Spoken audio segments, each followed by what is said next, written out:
Oh, pardon me. Better do that now. Oh, wait. I had to do that as soon as it started recording, didn't I?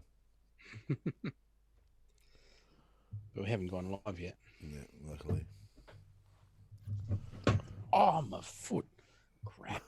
Was that an iPad? That was the phone dropping on my foot. Oh, shit. Lucky it's not your new one. Don't drop my phone.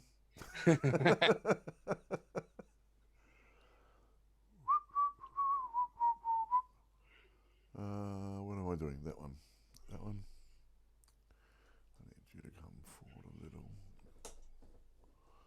Like that. Thank you.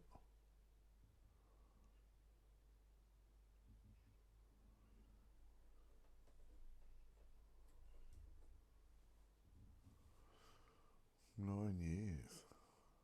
What? Oh, Ben and Lee have been together 9 years.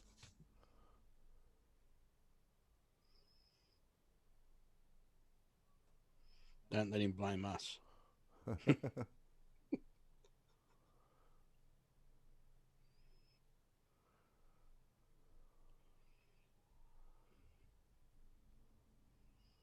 You say when? Yeah, maybe 2 seconds.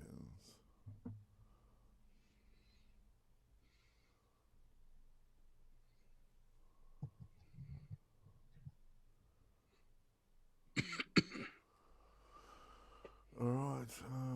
I'm ready when you are.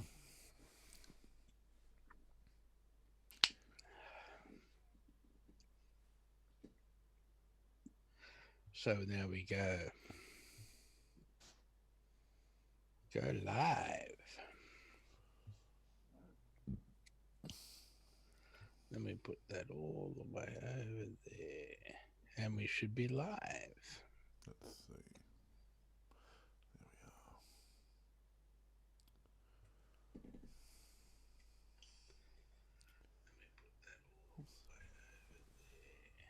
There we are. Right there. We're live. It says it was 1 hour ago. Sock. That's what it says underneath. Episode 302, 1 hour. Oh, maybe that's when I got No. everything prepared. Anyway. Hi, everybody. Welcome to show 302 Aussie Mac Zone. Zarn, how are you tonight, buddy? Fantastic, Michael. 302. Great motor. Great motor. Great motor. Yep. Good old. Exactly right. Good old 5 litre Ford V8. Yeah, idle along like a beauty. Yep. Now, tonight, BLB Creations of Forbes, New South Wales, and the Audio Roundtable podcast. You'll hear more about both of those shortly. Now, our Aussie Apple ramblings this week. Story 1. And I haven't even got the stories prepared, have I? I just realised that. Put it on the reader page. That's better. Yeah, so our digital driver's license, what Aussies need to know. After successful trials in selected suburbs, New South Wales is looking to launch the digital driver's license statewide by the end of the year, which means you won't need to carry around a physical driver's license any longer. Yeah. We are lagging.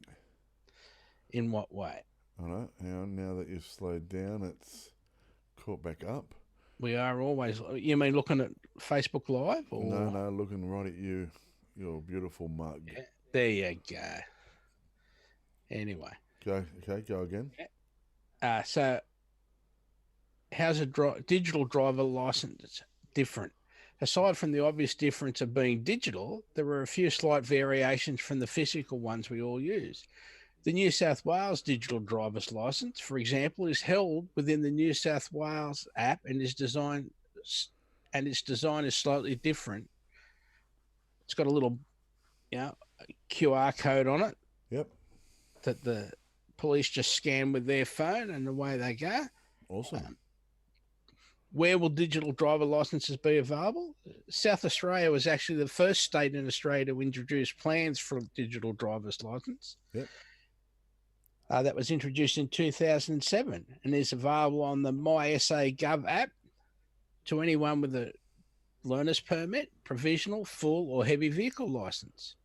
Outside of South Australia, New South Wales plans to follow suit, despite its August 2019 launch being delayed to sometime late 2019. Trials have been undertaken in selected areas, Dubbo, Albury and Sydney's eastern suburbs. Why eastern suburbs? Why not western suburbs? That's right. Because it's only little. I suppose, yeah. So if you're in the specified trial area, you could sign up. It's just like postcode. There's 1, 2, 3, 4, 5 postcodes there for the eastern suburbs and Dubbo. But yeah, so I'm looking forward to having my digital driver's license. It won't take long to get. Yep. So, and we'll all be there. Awesome. G'day, Lazy Gunner. He says, hey, guys. All right, Lazy, how are you, buddy? Welcome aboard. Thank you for coming. I reckon first in today. Yeah. Karen's also watching. Hello, Karen. Speaking of Karen, happy birthday, Karen. Happy That's right. Happy 21st birthday, Karen. Yes. Very lucky lady. Now, Google Play warning. Even harmless flashlight apps used by millions secretly access your data. Right. Warnings about the risk lurking within malware-laced apps installed from Google Play have become commonplace.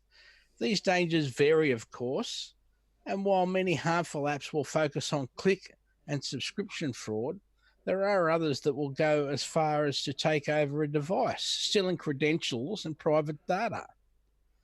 But a new report has now warned that even the simplest and most seemingly harmless of apps can be seen to demanding access to data and functionally they clearly do not need. Google has been criticised for allowing such apps into its store, and the evaluation period for new apps has been extended to help combat this. But the issue goes further and extends the app culture that is now prevalent across all platforms. We are all now party to an ecosystem that misuses access permissions as a matter of course. Now, let's be clear, the vast majority of apps do no harm, and yet developers take it for granted that they can abuse user trust and demand way more access than they need. The issue was highlighted last week in a way that would actually be comical if it wasn't so serious. And Louis Carons, an Avast researcher, decided to test the most innocuous of apps, flashlights, to see just how many access permissions were being requested. Sorry, Michael. That's right. Not only are such apps as simple as can be, but they're not even needed anymore given the functionality built into modern devices.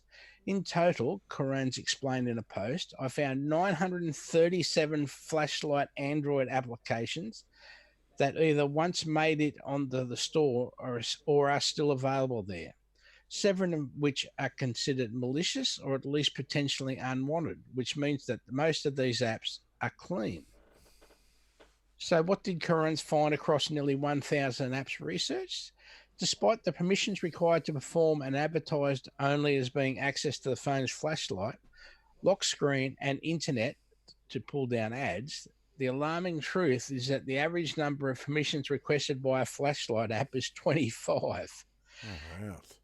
And as ever, an average stat tells us that half the story. Carons found that 262 of the apps require 50 permissions or more, and 77 of those are still active today. The 10 worst offenders, accumulating almost 5.5 million installs between them, require between 68 and 77 permissions.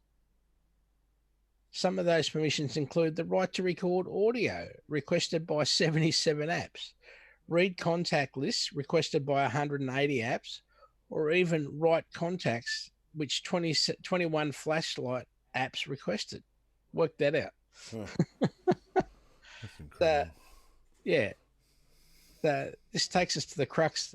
The advice trotted out time and again when such stories hit the headlines If you empower your smartphones with all of your most private data and use those devices to access a multitude of services elsewhere, don't casually leave the back door open to anyone with a shiny app and a catchy ad or two. So yeah, work that out. Why a flashlight even needs to record voices? That's odd.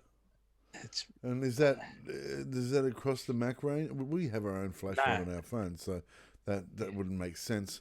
But yeah, that's sus. we do.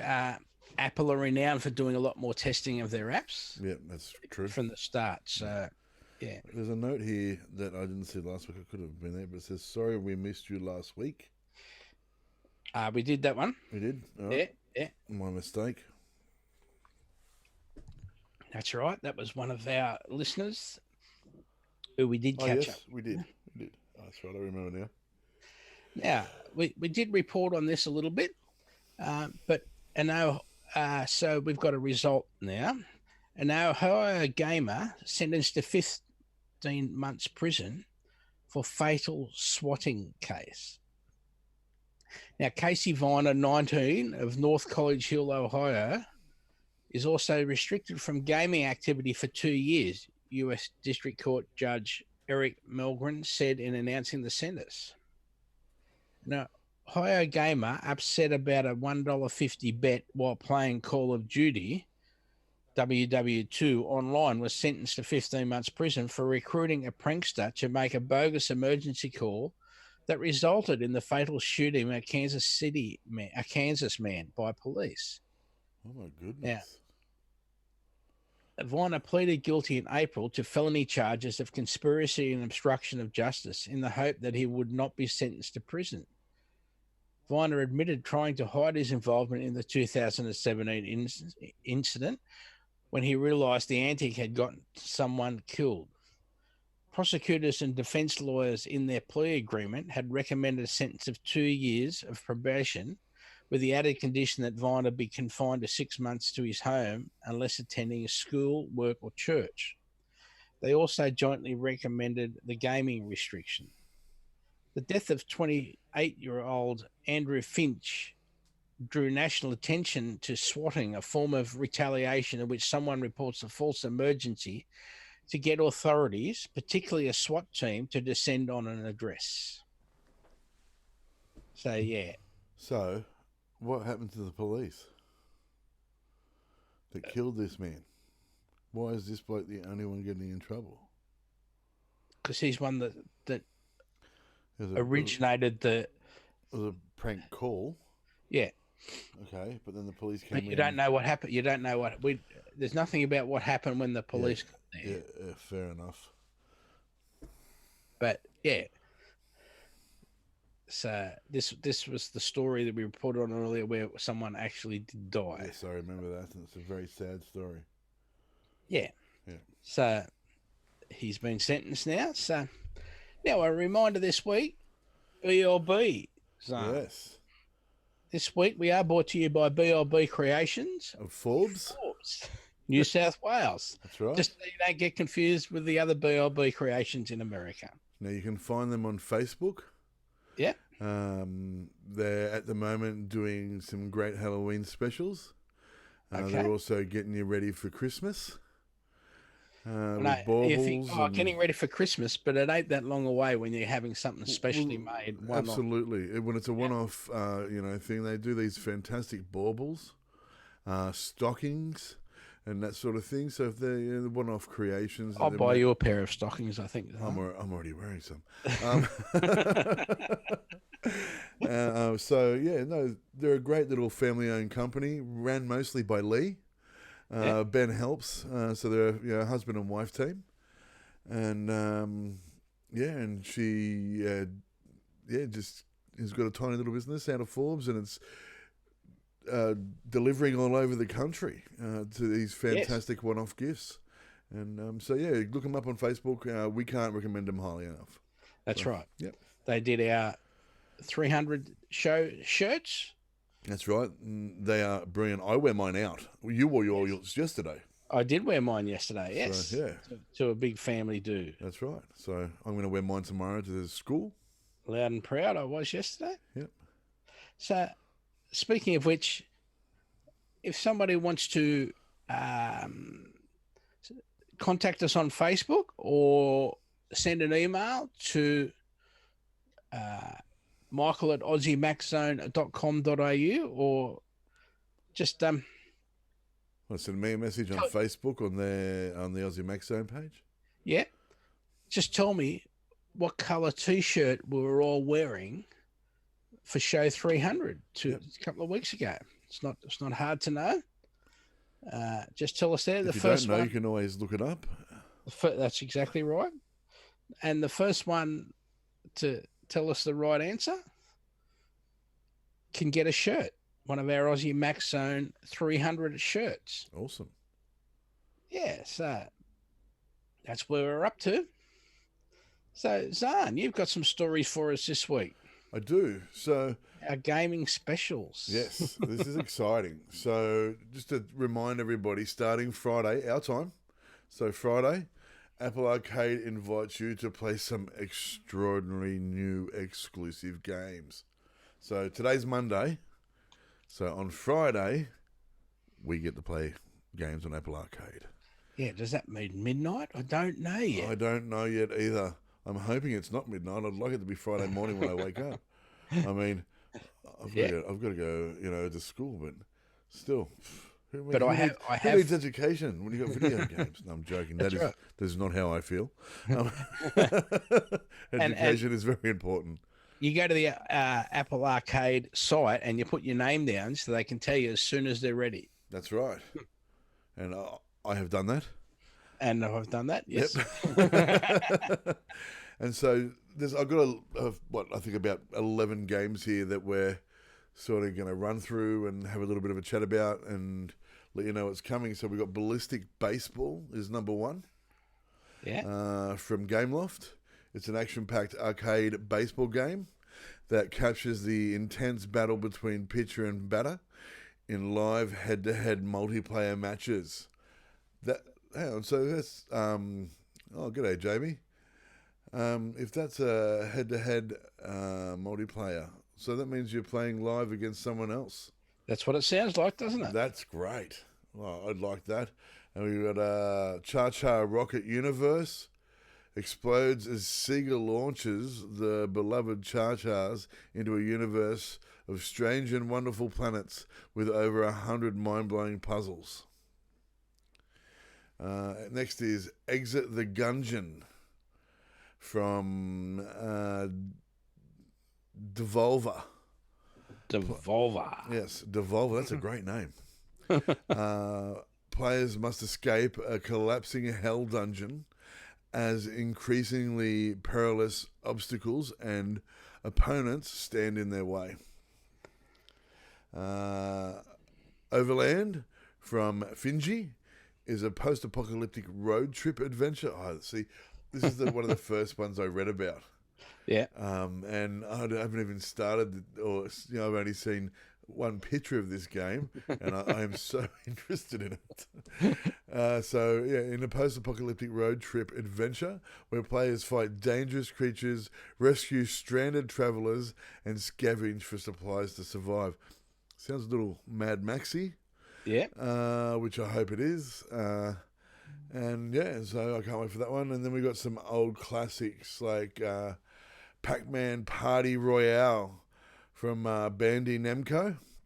Namco have been around forever. They've done some great racing games, Pac-Man, things like that as well. I think, no, I'm not going to say that because I'm not quite sure. Is a brand new arcade experience featuring 4-player battle mode where the last Pac-Man standing wins. I can't believe Pac-Man's even still around. Seriously, Right. It was one of the first games I ever played. I'm 41 years old, and I started playing games at about 6, if not younger. Yeah. Because we had an Atari system at my nan's house, and so I'd go over. I lived next door at the time, and so I'd go next door. And my uncle, who was, I was about that, would have been about 19, 20, would play, these games, and I'd get to play along as well with Pac-Man and all that sort of stuff. And so gone from the Atari stick-held, button. No. And to, your smartphone, and it's a battle royale style. It's really cool. Yeah. Was it? Would play these games. Oh, that's my fault. Yep. Projection First Light from Blowfish. Players follow the adventures of Greta, a girl living in a mythological shadow puppets world, as she embarks on a journey of self-enlightenment, helped by legendary heroes from ancient cultures along the way. This is another really cool one. There was a big write-up about it. They won awards for the sort of the style of game and all that sort of stuff, I think. Yeah. And Blowfish have been around for a while too, from memory. Blowfish have, yep. Raymond Mini from Ubisoft. They've been around forever as well. Raymond has been reduced to the size of an ant. Players use insects, mushrooms, and plants to run through the world as quickly as possible, or try over and over again to achieve the perfect score. Mm-hmm. That sounds very familiar. With insects, mushrooms, and plants. Yeah. Sounds like Nintendo's going to sue somebody. You can read out just the headlines now, if you like. Okay. Yep. Yeah, just to give people an idea of what. All right. So now we've got Shanty and the Seven. Yeah. Shanty and the Seven Sirens. What else have we got? We've got Skate City from Snowman. Cool. I like a skate game. Sneaky Sasquatch from Rack 7. I don't know what that is, but it sounds amazing. Sneaky Sasquatch. They do everyday Sasquatch stuff, like sneaking around in the skies. Steven Universe, Unleash the Light. That'll be a Cartoon Network game. Yeah. Super Impossible Road from Rogue Games. We've got the Bradwell Conspiracy from Bosa. The Enchanted World from Noodle Cake. That's a great name. Various Day Life from Square Enix. Yeah. And that's it. So that's the 11 games there. I've also got another story that I'm just going to quickly pull up on my phone. And there we go. This is reported from 9 to 5 Mac.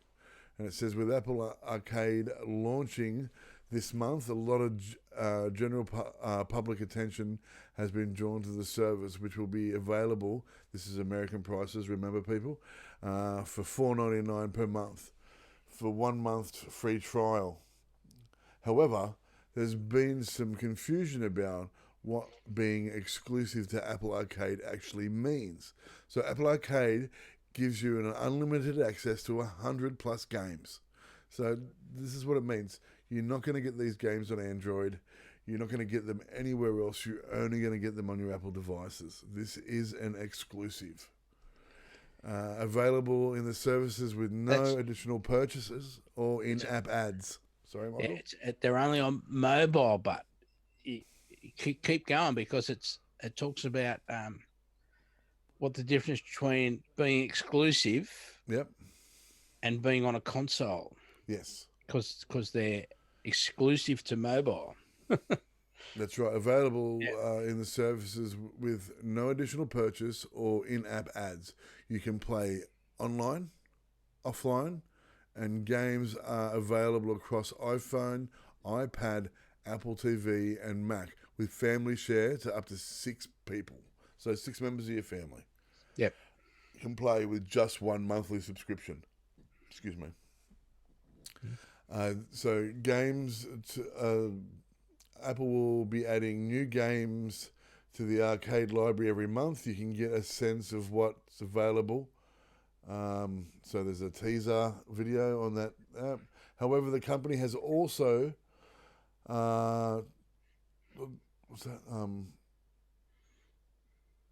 touted that games are exclusive to arcade.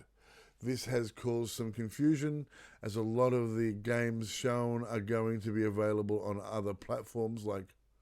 Hang on. Yeah. Confusion as a lot of the games shown are going to be available on other platforms like PC or video game consoles. Oh, okay. Here's what being exclusive to Apple Arcade means. The game is a mobile exclusive and cannot be released on other mobile operating systems. This essentially boils down to meaning the games will not be available on Android. So there you go. My mistake, and I should have waited. No, but that's the challenge. Is they said that they're going to be exclusive. Yep. But now it's been defined as exclusive to mobile systems. So even the Nintendo Switch Yep. is not considered a mobile device. Oh, wow. So this does mean, well, there you go. So this does mean you will be able to get them on your PC and your video game console. Yeah, eventually. Yeah. Here's... Yep, cannot be released on other mobile devices, operating systems, essential. Yep, video game consoles are not considered mobile under Apple's definition. So arcade games can still launch on Nintendo Switch, for instance, or even though that could technically be considered as a mobile handheld platform. Yes and no. I understand. Switch can also be played at home. My brother uses it on his TV all the time, so I'm guessing. Well, it is called a Switch. They can switch from one to the other. Yeah. So technically, they're right. A lot of arcade games will be multi-platform. Apple. Well, you're going to be able to play them on the Apple TV, the Mac, your iPhone, the iPod. Yeah. So this is the Sayonara Wild Hearts. Yeah. The event on Tuesday. It will be launched on Nintendo Switch, PlayStation 4, and Apple Arcade.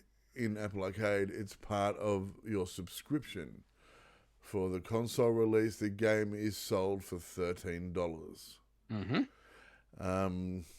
Well, I'll just be playing it on my Apple anyway, so I won't need to pay that. But there you go. Yeah. Yeah. So we'll see how much and what really happens along those lines. Yep. See what we get for our monthly fee. Exactly. I hope this works out because I think it's a great idea. I love the idea of being able to, play on my phone, come home, play on the iPad, and then if I want, play on my computer. Yeah. Even if it is, sort of while I'm doing work, I can take a little break and have a go, and then back to work, sort of thing. Yeah. That's a great idea. So that's all the news I have this week. Excellent. Thank you. Yeah, no worries. So I guess that's back to you, Michael. Yeah. So I've got a funny one here. It's from futurism.com. The new iPhone design is horrifying people with an obscure phobia. I don't know whether I talked about this week. I can't. You talked about this last week, yeah. I did, yeah. I'll skip it. It's just, yeah. It's the triangle thing, the triangle crown. Yeah, I just couldn't remember when I talked about it, but yeah. And I'm trypophobia. It's an inversion of patterns of tightly packed. That's right. It was tightly packed holes that set us off. That's right. That set us off. Let's not go back to the tightly packed holes. But funnily enough, we spoke about that last Wednesday. Oh no. Yeah. Yep. And the next day, I was dropping Mason off at school. Yeah, and you had a tightly packed hole. Sorry. Yeah, and there were parents out the front of the school talking about the three cameras and how they were. They didn't like the design. It was weird. And why is there three cameras? And I'm like, no. It's a great design. There's three different cameras. There's three style of photos. You can, choose which one you want to use. Yeah, straight away. I think it's a great design. And they're like, oh, so you can use them separately. I said, from what I've read and looked into, yeah, I'm pretty sure you can use them separately. Yep. And then I said, also, if you're looking at that, did you see the iPad and the sort of it's running as fast as the most popular laptop that's been sold at the moment. Yeah, and faster. yeah, faster. And they were like, oh, really? So we sort of changed subjects, but they were talking about the three tight holes. No, Yeah. And that's because they probably saw the news and people were going, oh, but there's 3 cameras and now it's weird and blah blah blah blah blah, without actually seeing it or trying it. I don't know why 3 cameras is weird. I don't understand that. Nah, neither do I. So now again this week we're brought to you by Tart. Yes, we are. The Audio Roundtable podcast.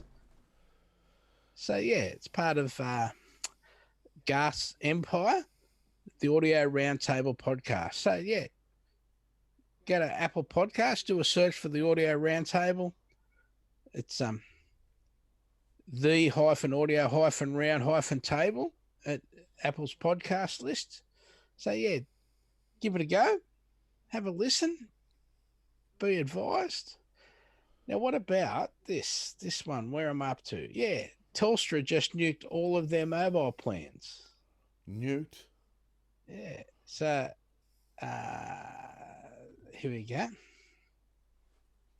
Telstra has vastly simplified its mobile business, with all existing plans replaced by 4 contract-free options. That's right. All 12 and 24-month contract plans are set to be axed, along with smartphone leases. Here's how much the new plans cost, the inclusions you get, and what happens to your existing plan. So basically, it's small, 15 gig of data for $50 a month. Medium, 60 gig of data for $60 a month.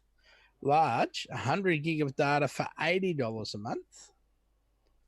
Or extra large, 150 gig of data for $100 a month. That's what you'll be able to sign up for. Now, it's as simple as that. And so they're just selling data now. You can get a phone, and you pay the phone separately, but the phone will be on the contract, but not the plan. All right. So they're doing the same as everybody else now. Yeah. There's no such thing as a plan really anymore. You just pay, as you fly. Yeah. Yep. So you can choose between a SIM only or a phone model, and then tick off any extras you want. If you're bundling a phone with a plan, you can elect to pay it off over 24 or 36 months. If you decide to leave Telstra, you will need to pay off the outstanding amount, but there aren't any cancellation fees. Well, that's excellent. Now, what about 5G? Well, the above pricing is for Telstra's 4G network. However, people in supported areas will be given free access to 5G until June 30, 2020. The small and medium plans will then revert to 4G unless you pay a $15 extra per month. But the large and extra large plans, you'll get free access. But I want to know how much 5G I'm getting back in June 2020. I can't see we're getting much more anyway. Yeah. I don't think. I thought we weren't really going to go with 5G anyway, were we? Well, we are, but how big and how it won't be in the country and all that sort of stuff. So, yeah.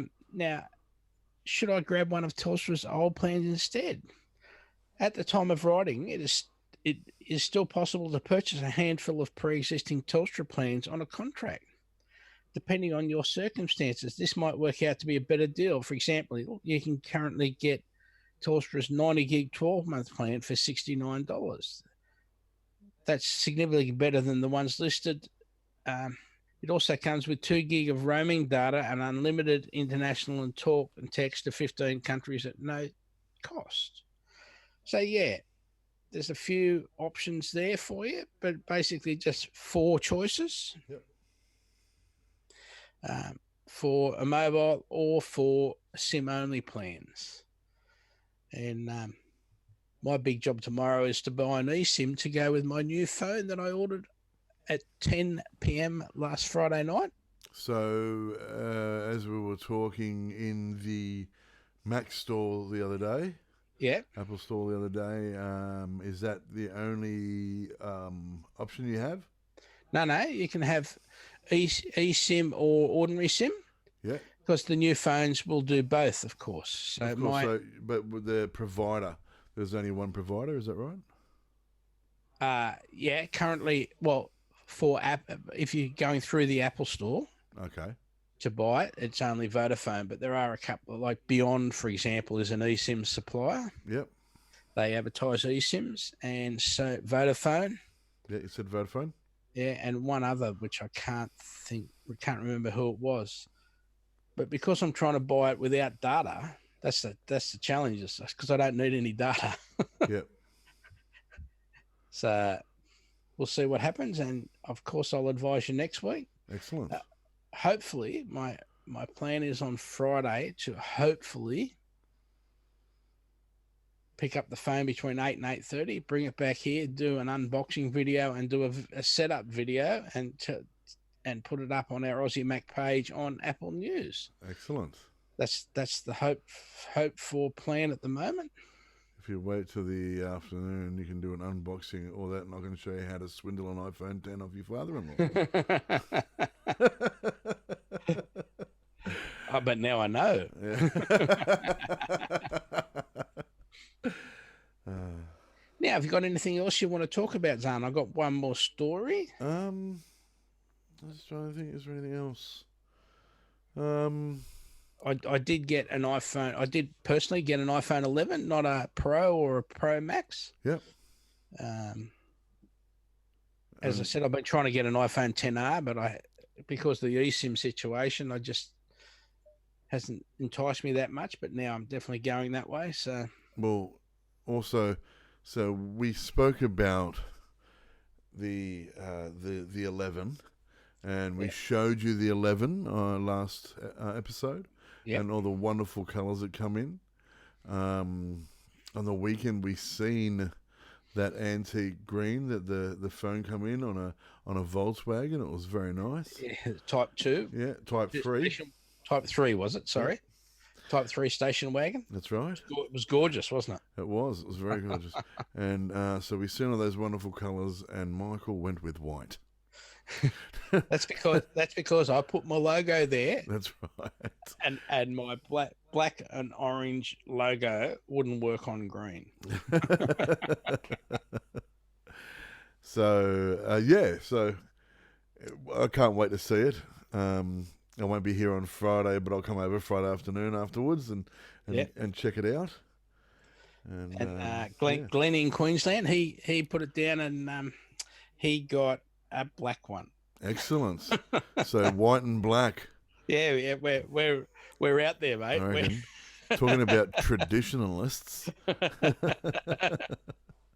So yeah, we're both going for that, and I think we both bought clear cases from Apple as well, just to check them out. Oh yeah. So we're talking about that, yeah. And we both did it with Apple Pay, which took about 2 seconds. Excellent. Like it was just boom. The only thing I can prepare you for Apple Pay is make sure that you've got the right amount clearance on your Apple Pay system. Yep. Because again, the phone was $1,200, and originally my card was $1,000, so that could have been an issue. But you can go, for example, in my case, go to the bank, up the ante to whatever number they let you go to. Yep. And then understand that you just got to be even more careful how you look after your card so no one gets it. Yep. So you've now bought the Apple phone, the iPhone with the Apple card? With the Apple case. No, but you paid for it with Apple money? No, because Apple Pay, not Apple Card. We don't have that in Australia. My apologies. Yep. Yeah, Apple Pay. So it just it's just my... Yep. I don't have an Apple Pay credit card. It's just a debit card as far as I'm concerned. So. Yep. Yeah. Awesome. So, and we were talking. Sorry, well, just before I get on this last one, we were talking about Apple for their financing for phones. Yep. They use a company called Latitude. So when you go into Apple and you click on the button, you can go in and you start filling out the latitude credit document to apply for credit. And you pay, even though it's interest-free for that first 12 months. Yep. I believe it's 12 months. It's interest-free. There's a fee of $5 a month. So that's $60. Yeah. So whether that's equal to how much you pay on your credit card over that period of time for interest, for example, for that amount, if you do it that way. But the other thing is, if you're using a credit card, because the $60 is about what you'd be paying in credit for that period of time while you're paying it off. But some credit cards, you do get, bonus points, or, Qantas mileage points, or whatever when you spend your money. Yeah. So that's the advantage of those compared to just using the Apple interest-free, where you're still paying $60 a year, even though it's quote interest-free. Yep. So yeah, just be aware. Yeah, just stop and have a think about how you're doing it. Yep. Awesome. Now, Fed's call for input on Australia's next cyber security strategy. Ask whether greater state intervention in business systems needed.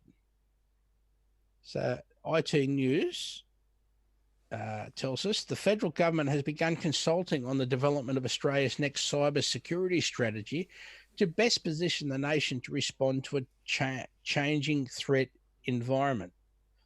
Home Affairs Minister Peter Dutton on Friday released a discussion paper, which we'll have a link to in our show notes. It's a PDF document you can get down and read, seeking views to shape the country's 2020 cyber security strategy. The strategy will replace the 2016 strategy, which was the first update to Australia's national policy since 2019, and was accompanied by $230 million. But with the threat environment fast evolving, the discussion paper points to the need to reconsider the role that governments, businesses, and the community play in responding to threats. Cybersecurity has always been a shared responsibility, but it is worth asking whether the balance of responsibility among these groups is right, the discussion paper states.